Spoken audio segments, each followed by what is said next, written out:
As they approached the highway entrance ramp, Marcus felt a fresh wave of fear wash over him. The highway meant faster cars, more lanes, more chances for something to go wrong. But it was also the only way to reach Grandma Margaret. "We stick together," Marcus whispered, echoing their earlier promise. "Always," Emma responded from the back seat, her voice small but determined.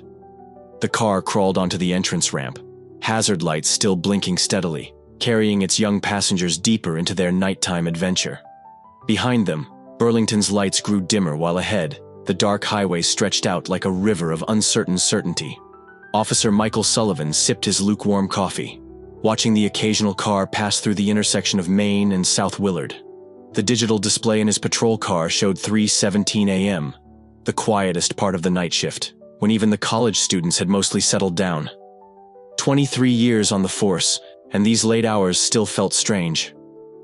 Ever since Claire had left 2 years ago, he'd volunteered for night patrol. It was easier than lying awake in an empty house, thinking about his daughter Lily sleeping in a bedroom across town, seeing her only on designated weekends.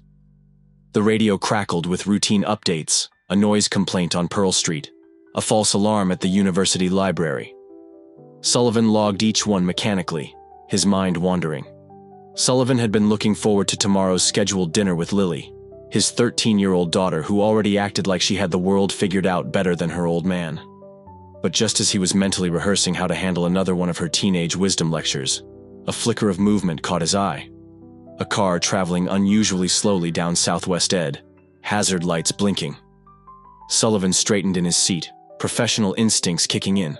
The vehicle, a dark Honda Civic, crept along at what appeared to be less than 15 miles per hour. He grabbed the radio. "Dispatch, this is Unit 47. I've got a possible 1051 on South Willard heading north. Going to check it out." "Copy that, Unit 47. Sullivan pulled out behind the Honda, maintaining a safe distance. At first glance, there were no obvious signs of intoxication. The car stayed perfectly centered in its lane, almost too perfectly, as if the driver was being extraordinarily careful. Something about it felt off. He ran the plates quickly, registered to a David Wheeler, Burlington address, no outstanding violations. The hazard suggested mechanical trouble, but Sullivan's gut told him there was more to the story. Flicking on his lights, but not the siren. No need to wake the neighborhood if this was just someone having car trouble. He watched as the Honda began pulling over. The brake lights flashed several times, as though the driver struggled to modulate pressure. "Dispatch, traffic stop on South Willard near Maple. Plate number Victor Tango, 7249. As Sullivan approached the driver's side, flashlight beam sweeping across the interior, he froze mid-stride. The driver's head barely cleared the steering wheel. "What in the world?" he muttered under his breath, quickening his pace. The window rolled down with an awkward mechanical whir, and Sullivan found himself staring at a boy who couldn't have been older than 10. The child's face was a mixture of terror and resignation, his small hands gripping the steering wheel at perfect 10 and 2 positions. "License and registration, please," Sullivan said automatically, then immediately felt foolish. I don't have a license," the boy replied in a small voice. "I'm Marcus Wheeler. This is my dad's car." Sullivan's flashlight swept the interior again, catching movement in the back seat. A little girl in pajamas and a winter coat peered up at him, clutching a stuffed elephant. "Hi!" she chirped, giving a small wave. "I'm Emma. I had to come because we stick together always." 23 years on the force had prepared Sullivan for many things, but finding 2 children out for a drive at 3 in the morning wasn't one of them. Protocol dictated he should call it in immediately. Possible parental neglect, endangerment, the whole works. But something in Marcus's expression made him pause. "Want to tell me what's going on here, son?" Marcus's lower lip trembled slightly, but his voice remained steady. "Our grandmother had a heart attack. Mrs. Collins called, but the phone cut out. And Dad's at work, but he forgot his phone at home and we didn't know what else to do. We left a note." Emma chimed in helpfully from the back seat. "On the coffee maker," Sullivan noted, shining his light on the center console where a crumpled piece of paper lay, partially written on. Next to it rested a worn photograph of an elderly woman surrounded by Christmas decorations. her smile warm and familiar.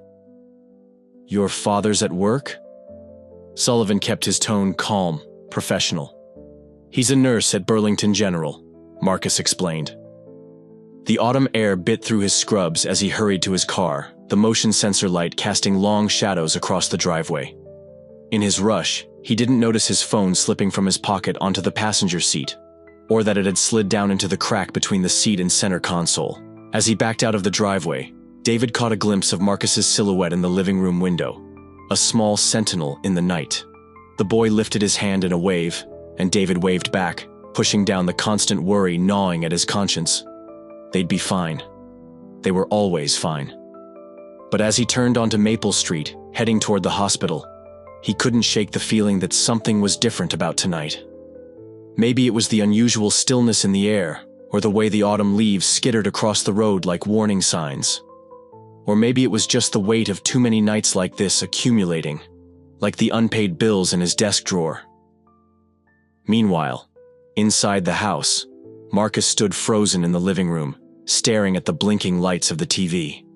It wasn't until Emma let out a soft whimper from upstairs that he snapped out of his thoughts.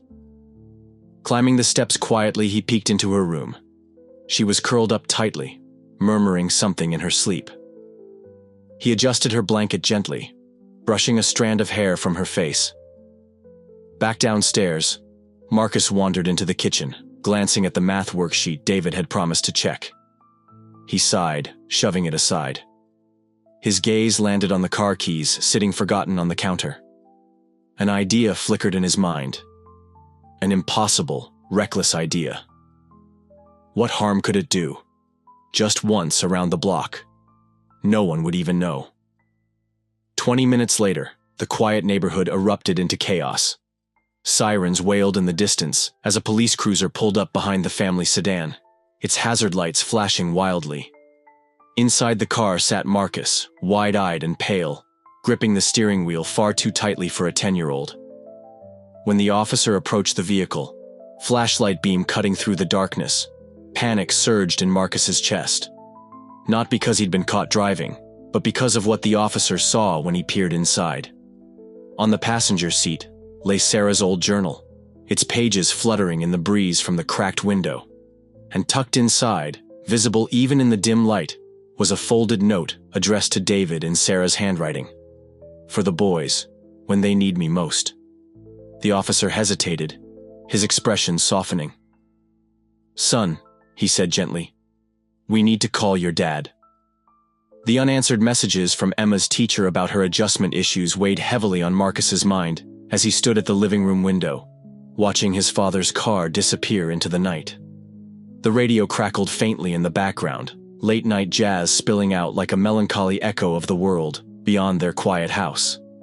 In the distance, Burlington General Hospital's lights glimmered, a beacon calling his father toward another grueling 12-hour shift of other people's emergencies. Behind them, the house grew smaller in the rearview mirror, holding within its darkened walls 2 children and their unspoken fears. Marcus turned away from the window, counting slowly to 60 under his breath. It was a habit born in the months after Mom died, a way to impose order on chaos when everything else felt untethered. Numbers were safe. Patterns could be controlled. As he moved through the silent house, his sock-clad feet made no sound against the hardwood floors. The TV murmured softly in the background, some documentary about ocean life that neither he nor Emma had been paying attention to. Silence made the house feel too big, too empty, especially on nights like this. His math homework lay forgotten on the kitchen counter, multiplication problems left half-finished. Miss Jenkins would understand, though. She always did when he explained about Dad's night shifts. Sometimes Marcus wondered if there was a special note tucked into his file at school. "Wheeler kids. Mom died. Dad works nights. Handle with care." The thought made him straighten his shoulders defiantly. He didn't want to be handled with care. He wanted to be strong, like Mom had told him to be before the last time in the hospital. Emma's door was cracked open, a sliver of hallway light falling across her pink comforter. She'd kicked off her blankets again, one arm wrapped tightly around the stuffed elephant Mom had given her on her last birthday. Marcus tiptoed inside and gently pulled the covers back over his sister, careful not to wake her. Her breathing was steady, rhythmic. Then, in her sleep, she murmured, "Mommy." Marcus froze, his heart skipping a beat. But Emma didn't stir, didn't wake. She did this sometimes, called out for Mom in her dreams. Dad didn't know. Marcus had never told him. It would only make him sadder, and Dad already carried enough sadness in his eyes, Back in his own room, Marcus tried to focus on The Hobbit, which his teacher had recommended. But the words blurred together, his mind drifting instead to the photo album hidden under his bed. Earlier, he'd flipped through it, lingering on pictures from that last summer at Lake Champlain. Mom had still been strong enough to swim then, her laughter carrying across the water as she taught Emma how to float on her back. The shrill ring of the house phone shattered the silence like a knife slicing through fabric. Marcus jerked upright, his heart hammering wildly. His bedside clock glowed angrily in red numbers. 2:17 a.m. Nobody called this late, unless something was wrong. Dad always said not to answer the house phone after bedtime. But what if it was the hospital? What if something had happened to Dad? The phone rang again, more insistent this time. Marcus padded down the hallway, glancing at Emma's room. She was still asleep, thank goodness. His hand trembled as he reached for the kitchen phone on its fourth ring. Hello? Is this the Wheeler residence? A woman's voice, unfamiliar and breathless. Yes, Marcus replied, gripping the phone tighter. I'm Marcus. Oh, Marcus, listen, honey. Your grandmother's had a heart attack. The ambulance just took her to Central Vermont Medical Center. I tried calling your father's cell, but... Static crackled through the line, garbling Mrs. Collins's words. Hello? Mrs. Collins? Marcus pressed the phone harder against his ear. Which hospital is she at? More static. Critical condition. Serious. Need to reach your father. And then, the line went dead. Marcus stared at the silent phone, his pulse roaring in his ears. Grandma Margaret was sick, maybe dying, and Dad needed to know. But Dad's phone had gone straight to voicemail when Marcus tried calling earlier, and he didn't know the direct number for the ER where Dad worked. He tried dialing Mrs. Collins back but got only a busy signal. His hands shook so badly now that he almost dropped the phone before finally placing it back in its cradle. Think, he told himself. What would Dad do? What would Mom have done? But doubt crept in as his finger hovered over the numbers. This wasn't his emergency. It was Grandma's. And she already had an ambulance. They'd probably just tell him to call his dad anyway. Besides, he didn't even know which hospital Mrs. Collins had mentioned. Central something. Vermont Medical Center? There were so many hospitals in the area. His eyes fell on Dad's car keys, still sitting in the ceramic bowl by the door where Dad always kept a spare set. 30 miles. That's how far Grandma's house was. He'd heard Dad say it enough times. If he could just get to her house, Mrs. Collins could tell him which hospital. And then maybe he could find Dad. The thought was crazy, impossible, dangerous. Mom would have said it was absolutely out of the question. But Mom wasn't here anymore. A floorboard creaked upstairs, and Marcus's heart nearly stopped. Emma appeared at the top of the stairs, rubbing her eyes. Marcus? Who was on the phone? He opened his mouth to tell her to go back to bed, but the words stuck in his throat. She looked so small in her butterfly pajamas, her dark hair a tangled mess. He couldn't leave her alone, could he? But he couldn't just do nothing while Grandma Margaret might be dying. The car keys gleamed in the bowl, catching the light like a sign. Or a warning. Daddy? Emma asked again, her voice soft and uncertain. Marcus swallowed hard, torn between fear and resolve. Whatever choice he made tonight, it wouldn't be easy. But sometimes, being strong meant doing the hardest thing imaginable, even when you weren't sure you were ready.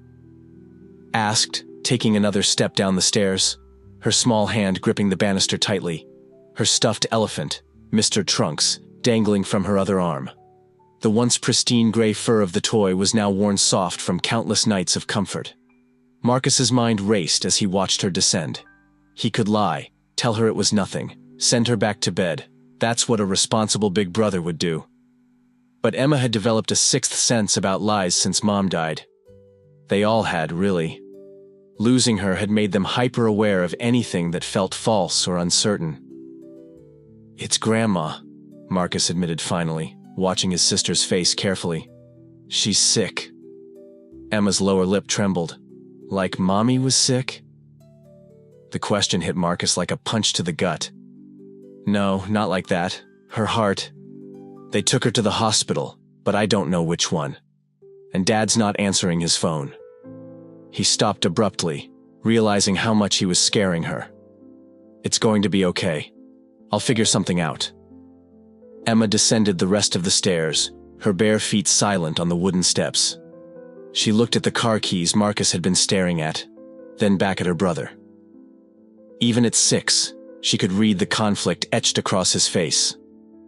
"You want to go find her?" she said. It wasn't a question. Marcus swallowed hard. "I have to. Dad would want to know, and what if—" He couldn't finish the sentence. What if Grandma died alone, like Mom almost had? If Dad hadn't made it to the hospital in time that last night? "I'm coming with you." "No!" Marcus shook his head emphatically. "Absolutely not. You need to stay here, and what? Be alone?" Emma's voice rose slightly, edged with panic. "Like when Mommy left and never came back." The words hung heavy between them, laden with shared grief. Marcus remembered that day vividly. Dad had left Emma with Mrs. Peterson while he and Marcus went to the hospital. Emma had never forgiven them for leaving her behind, even though they thought they were protecting her. "This is different," Marcus tried to explain. But Emma was already shaking her head. "You can't leave me alone." Her small fingers gripped Mr. Trunks tighter. "I won't let you. I'll scream. I'll wake up the whole neighborhood." Marcus knew it wasn't an idle threat. "Emma, please, it's dangerous. I don't even know if I can drive properly." "Then it's dangerous for you too," Emma shot back, her chin jutting out stubbornly, a mirror of Mom's determination written across her young features. "Remember what Mommy said.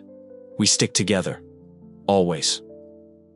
A car passed outside, its headlights sweeping across the living room walls, making both children freeze momentarily.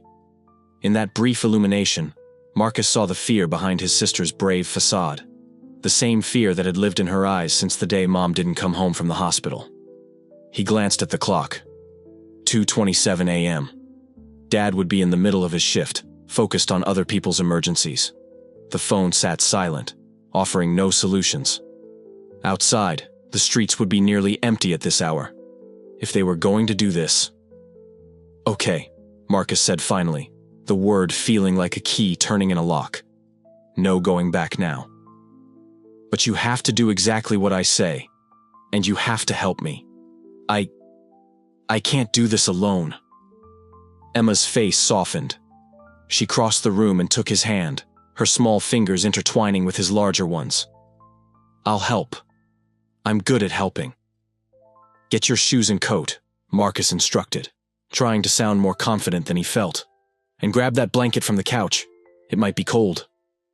As Emma hurried to comply, Marcus quickly scribbled a note, his handwriting messier than usual with nervous energy. "Dad, Grandma Margaret had a heart attack." Mrs. Collins called, but the phone cut out. Going to her house to find out which hospital. Had to take Emma. "I'm sorry. Love, Marcus." He propped the note against the coffee maker where Dad would be sure to see it when he got home. Then he grabbed his own jacket and shoes, checking that both were properly fastened. Not once, not twice, but 3 times. Another counting ritual that helped calm his nerves. Emma returned wearing her purple winter coat over her pajamas, the living room blanket draped over her shoulders like a cape. She'd even remembered to put on socks under her light-up sneakers. Sometimes her capability surprised him, though it probably shouldn't. She was a wheeler after all. "Ready?" Marcus asked, picking up the car keys. They felt impossibly heavy in his hand. Emma nodded solemnly. "Ready? But, Marcus hesitated. Can you reach the pedals? The question, so practical and innocent, startled a nervous laugh from him. I think so. I've watched Dad drive a million times. It can't be that hard, right? But as they stepped out into the cool night air, the car looming before them like some sleeping giant, Marcus felt the full weight of what they were about to do. He was 10 years old, about to drive a car in the middle of the night, with his little sister on board. Mom would be horrified. Dad would be furious. But Grandma Margaret was alone somewhere, her heart failing, and no one was answering their phones. We stick together, Emma whispered, squeezing his hand. Always, Marcus echoed, squeezing back. Then he pressed the key fob. The car's lights blinked in response, like a wink of conspiracy in the darkness. The driver's seat loomed impossibly high as Marcus approached the door. He'd sat there before, pretending to drive while Dad ran quick errands. But this was different. The responsibility felt physical, like a weight pressing down on his chest. Maybe we should, he started to say. But Emma was already climbing into the back seat, arranging her blanket like it was just another car ride to school. You can do it, she said with complete confidence. You're the smartest kid in your class. Her faith in him was both comforting and terrifying. Marcus climbed into the driver's seat, gripping the steering wheel with trembling hands. This was insane. Impossible. But as he turned the key in the ignition and heard the engine roar to life, he reminded himself why they were doing this. For Grandma. For each other. Because sometimes, sticking together meant facing the impossible head-on. Mrs. Anderson had mentioned it at parent night, how important it was for kids to feel capable and confident. Marcus swallowed hard, gripping the car door handle tightly before pulling it open. The interior light flickered on, illuminating the dashboard's complex array of buttons and dials. Suddenly, they looked far more intimidating than they had during his play-acting sessions in the driveway. He scooted the seat all the way forward just so his feet could reach the pedals, stretching awkwardly even then. Okay, he muttered under his breath, trying to steady himself. Seatbelts first. He checked his own, then twisted around to ensure Emma was properly buckled in the back seat. Right foot is gas, left foot is brake, he recited aloud, fiddling with the rearview mirror until he could see out the back window clearly. His hands trembled as he slid the key into the ignition. Taking a deep breath, he turned it. The engine roared to life, startling both children. The sound seemed impossibly loud in the quiet neighborhood. Marcus quickly turned down the radio, which had blared to life playing the late-night jazz station their dad always listened to. Wow, Emma whispered from the back seat. Now what? She asked softly. Marcus hesitated, his hand hovering over the gear shift. Dad always pressed the brake first, right? He stretched his leg as far as it would go, pressing the pedal firmly to the floor. With a shaky motion, he shifted the car from park to drive. Immediately, the vehicle lurched forward faster than Marcus expected. He yelped and slammed on the brake, jerking them all forward against their seatbelts. Sorry, he gasped, panic rising in his chest. It's okay, Emma giggled nervously. You're doing great. Marcus took another shaky breath and eased off the brake. The car began to crawl forward.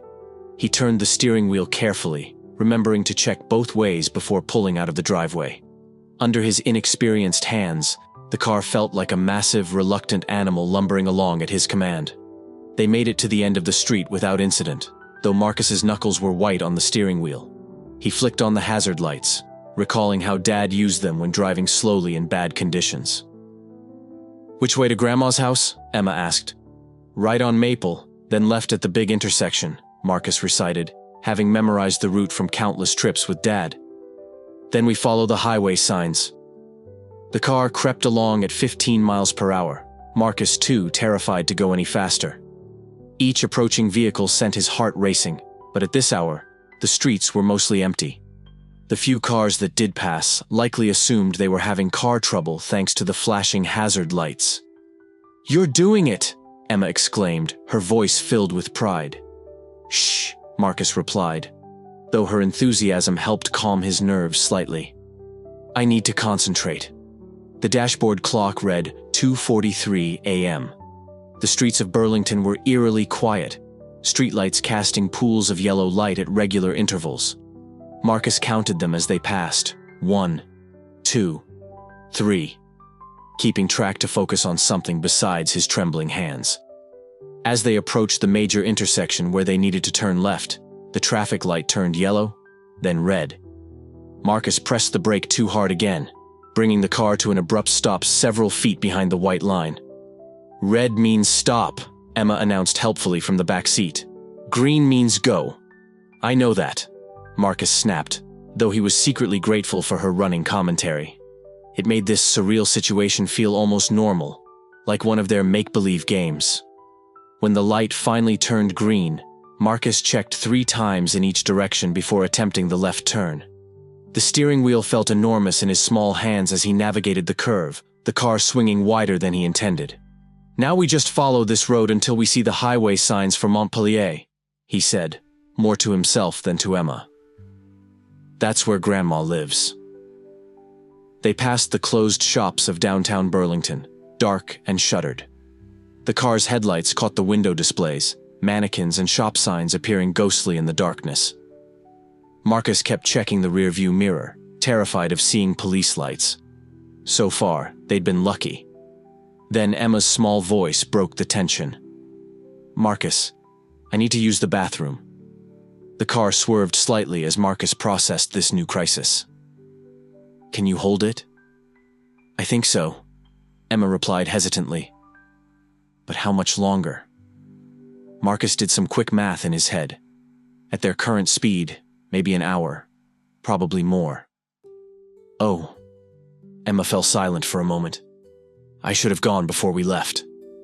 "We all should have done a lot of things before we left," Marcus muttered bitterly. But there was no going back now. They were committed to this crazy plan, committed to this